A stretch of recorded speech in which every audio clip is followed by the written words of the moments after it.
How's it going, guys? Welcome back for an all new video on this channel. For those of you that are new to the channel, be sure you hit that subscribe button below. We're working our way towards 1,500 subscribers, so if you like car content, Miata content, NC content, be sure to hit that subscribe button.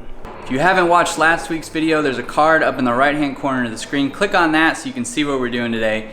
I picked up or was gifted a OEM strut tower brace. Just been sitting on the shelf for the last week waiting on one extra part because on the sport model NCs, they did not come with a cowl bracket.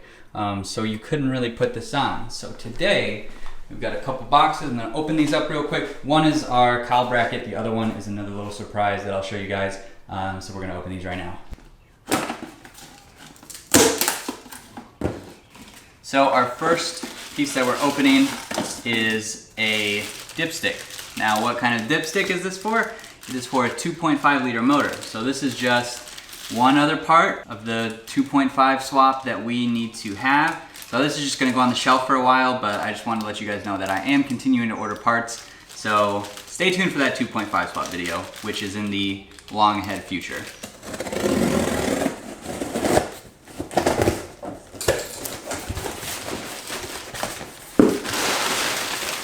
And here is the cowl bracket. It's just this little tiny bracket. This is direct from Mazda.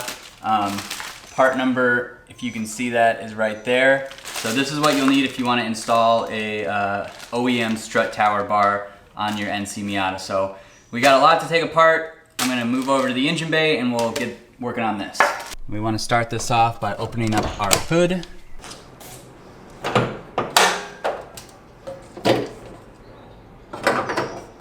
As you can see here, I have the little top parts of the strut supports right here, but on the cowl brace, which should be right here, I don't have the little ears that come off of it. So what we're gonna have to do is we're gonna have to work on getting these AC lines out of the way. We need to remove the upper cowl, and then we should be able to take the old one out. There's a set of instructions on how to do this in the description below. If you want to do this, go follow those. This is not a how-to video, so you can follow along, but I would definitely pick up the instructions below in the description. All right, what we need to do first is remove our windshield washers. These just come off with these little rubber caps on each side. Just remove these. So something that I'm gonna do as well is I'm going to mark on my windshield where my windshield wipers go. It's supposed to make it a little bit easier to kind of get the placement correct when you put these back on.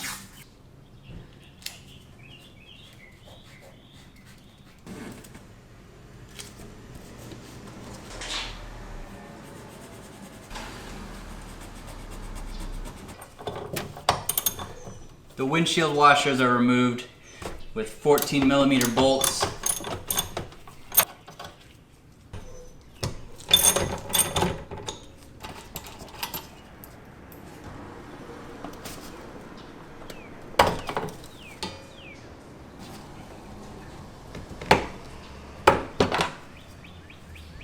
Next, on each of the plastic sides of your upper cowl part, there are these little tabs. You want to remove these. Just remove them carefully because these do break, and then you got to go get new ones. So take one of these off on both sides.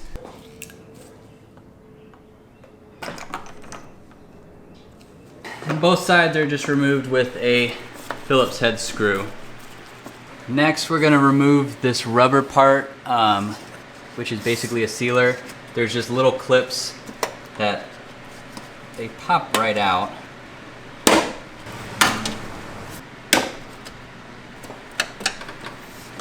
Now we should be able to go ahead and kind of lift this off.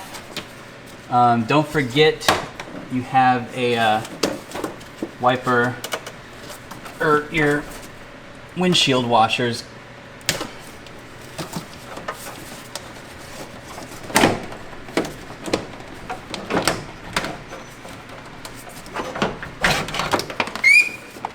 Comes right out. Pretty easy.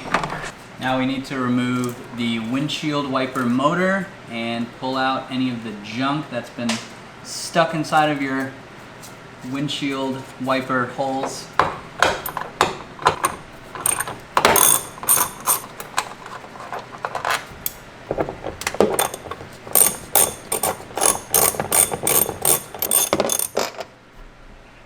Next, we just want to remove this plastic panel on the passenger side, which is just your standard pop screw things.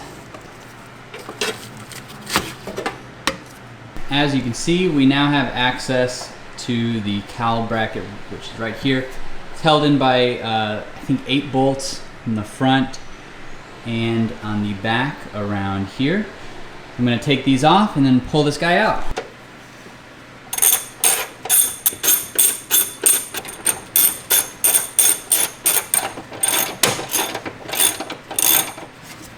So this is kind of hard to get to, I guess. This AC line in the way. Don't want to mess with it too much.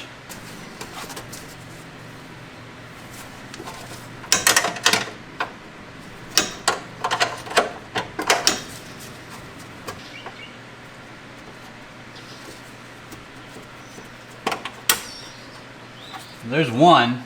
Okay, well, I wanted to spare you the details, but I got all of them out. Basically what you have to do is just save yourself the trouble and remove the AC brackets. They're fine, they can kind of wiggle in place. But once you do that, you can fit I used this small, this is for a brake line fitting, but it's a 10mm. It's the only one I had, and it fit back there, and you can get all the bolts out. So now, it should come right out. Easy as that. For a little side-by-side comparison, this is the new one that I'm putting on. This is the old one. Why Mazda didn't just make all of them with these little brackets on them, I have no idea. But this is what you need to put on your OEM strut bar, or any strut bar. If you have a Sport and you want to put on any strut bar, you need this part. So we're gonna go back and put this guy on. Turns out there's one more bolt right down here that needs to come out. I think I can squeeze my socket wrench back there. There we go. And there goes my socket. Got my socket. This is it's actually a nut to hold on the windshield wiper motors. It needs to come out of the way. So now, snake this guy in.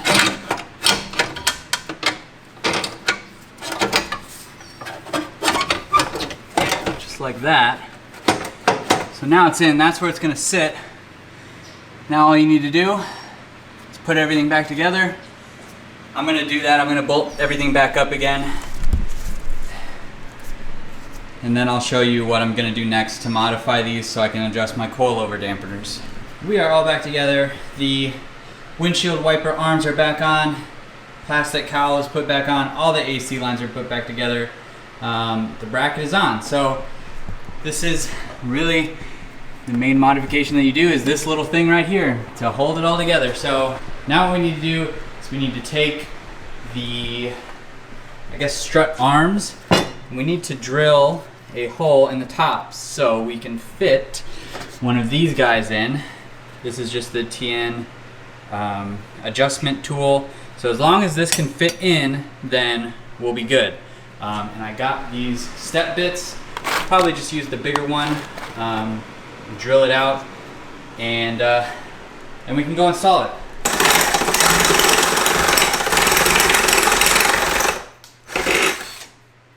There's our little hole. Came out pretty good. I like these step bits. I haven't had them before, but they're really nice. So there's one side done.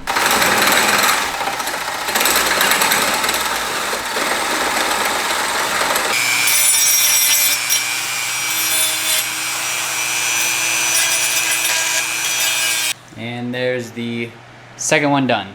Now that our strut bars are drilled out, it's pretty easy to install. You don't have to take off anything from here, but you just line up the holes in this part, line up the holes in the top part, and there's one side in. Second side is the same way, except I think you need to snake it underneath here, like so. And then that all lines up perfectly, and it's not touching anything, which is good. Finally, the top piece just fits right on there like so. And now we're just gonna take the bolts, bolt it all up. Really quick, something that I just ran into, it comes with these bolts. These came with what Logan gave me. By the way, thank you, Logan, for all of this. These bolts are M8 by 1.25, and there just simply wasn't enough to install it all. So I ran, this is the closest thing that Home Depot had, or Lowe's. These are M8 1.25. So I'm just gonna go replace all these or all the black ones with the silver ones, just so it looks uniform. And then we can finish this install up.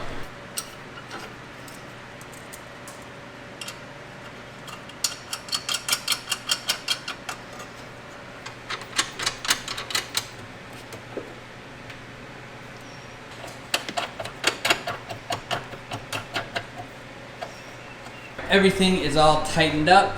It's a little hard to see because it's kind of dark out, but the strut bar is all on. I had to use the larger bolts on the top because there's a little bit larger hole for adjusting it. So otherwise, it's all set up. It's all installed correctly, which is nice. So this should definitely add a little bit of rigidity to the car, more than there was at least beforehand. There's some debate on whether or not these kinds of things do anything, but you know, it is what it is, can't hurt. Thank you again, Logan, for lending me your old strut bar. As usual, thanks so much for watching, guys. I hope you enjoyed the strut bar install video. As I said, the directions to do this are in the description down below. Again, big shout out to Logan for hooking me up with the strut bar. Hopefully it helps out, it should.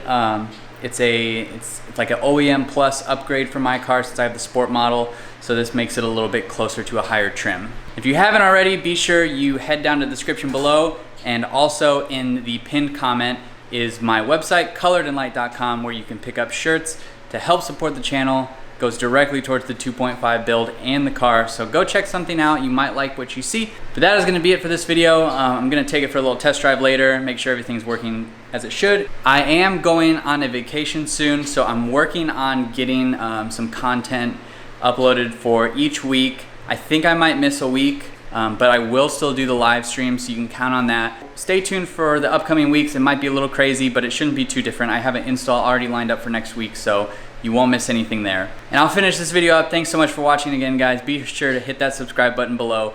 Leave your comments, leave your likes, and I'll see you in the next video.